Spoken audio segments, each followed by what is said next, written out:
இன்னைக்கு நம்ம மீஷோல வாங்கின ஐப்ரோ ட்ரிம்மர் ப்ராடக்ட்டோட ரிவ்யூ தான் பார்க்க போறோம். நான் இந்த ப்ராடக்ட் வாங்கி 9 மந்த்ஸ் ஆகுது. இப்போ வரைக்கும் எந்த ஃபால்ட்டும் இல்ல. சூப்பரா ஒர்க் ஆகுது. சரி வாங்க இந்த ஐப்ரோ ட்ரிம்மரோட என்னெல்லாம் வருதுன்னு பார்க்கலாம். ஃபர்ஸ்ட் பார்த்தீங்கன்னா யூஎஸ்பி சார்ஜர் ஒயர் தான் கொடுத்துருக்காங்க. குட்டியா ஒரு ப்ரஷ் கொடுத்துருக்காங்க. தென் ஒரு ஐப்ரோ பிளேட் கொடுத்துருக்காங்க.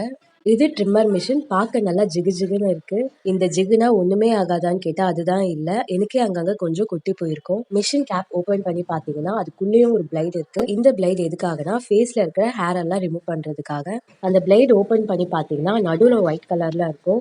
அதுதான் மெயினான மிஷின். அது பக்கத்துல வந்து ரவுண்டா ஸ்பேஸ் இருக்கும். அது எதுக்காகனா நம்ம ட்ரிம் பண்ணும்போது நம்மளோட ஹேர் எல்லாம் அது கலெக்ட் பண்ணிக்கும். இந்த மிஷின் யூஸ் பண்றது அவ்வளவு கஷ்டம் இல்ல. ஈஸியா நம்ம ஓபன் பண்ணி வேற பிளேட் அட்டாச் பண்ணி நம்ம யூஸ் பண்ணிக்கலாம். சரி வாங்க இந்த மிஷின் எப்படி வேலை செய்யுதுன்னு நம்ம பார்க்கலாம்.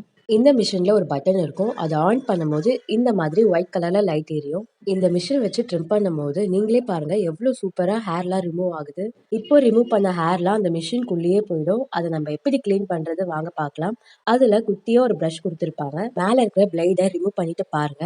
ஹேர் எல்லாம் அதுல கலெக்ட் ஆயிருக்கும். இந்த ப்ரஷ்ஷை வச்சு அழகா நம்ம கிளீன் பண்ணிக்கலாம். நீங்க எப்பெல்லாம் யூஸ் பண்றீங்களோ அப்பவே கிளீன் பண்ணி வச்சிருங்க. அப்பதான் பிளேட் உங்களுக்கு நல்ல லாங் லாஸ்டிங்கா வரும். இந்த ட்ரிம்மர் மிஷின் நம்ம டிராவல் பண்ணும்போது கூட ஹேண்ட்பேக்ல அழகா கொண்டு போகலாம். சார்ஜ் போயிடும் கவலைப்பட வேணாம். நீங்க வீட்ல இருக்கும்போது சார்ஜ் போட்டு வெளியில கொண்டு போகலாம். இந்த 9 மந்த்ஸ்ல நான் 3 to 4 டைம்ஸ் தான் சார்ஜ் பண்ணியிருப்பேன். சார்ஜ் நல்லாவே நிற்கும். இதுக்கு சார்ஜ் போடுறதும் ரொம்பவே ஈஸி. அவங்க கொடுத்த யூஎஸ்பி கேபிளை நம்மளோட சார்ஜர் பிளக்ல ஃபிக்ஸ் பண்ணிட்டு இந்த மிஷின் கீழே குட்டியா ஒரு ஹோல் இருக்கும். அதுல நம்ம சார்ஜ் போட்டு வச்சிடலாம். 15 மினிட்ஸ் சார்ஜ் போட்டாலே நம்ம ரொம்ப நாள் யூஸ் பண்ணிக்கலாம். சார்ஜ் போடும்போது இந்த மாதிரி ரெட் கலர்ல லைட் எரியும். நீங்க ப்ராடக்ட் வாங்கும்போது இது எல்லாமே மறக்காம செக் பண்ணி பாருங்க. இந்த ப்ராடக்ட் வேணும்னா லிங்க்னு கமெண்ட் பண்ணுங்க. நான் உங்களுக்கு டிஎம் பண்றேன். பாய்.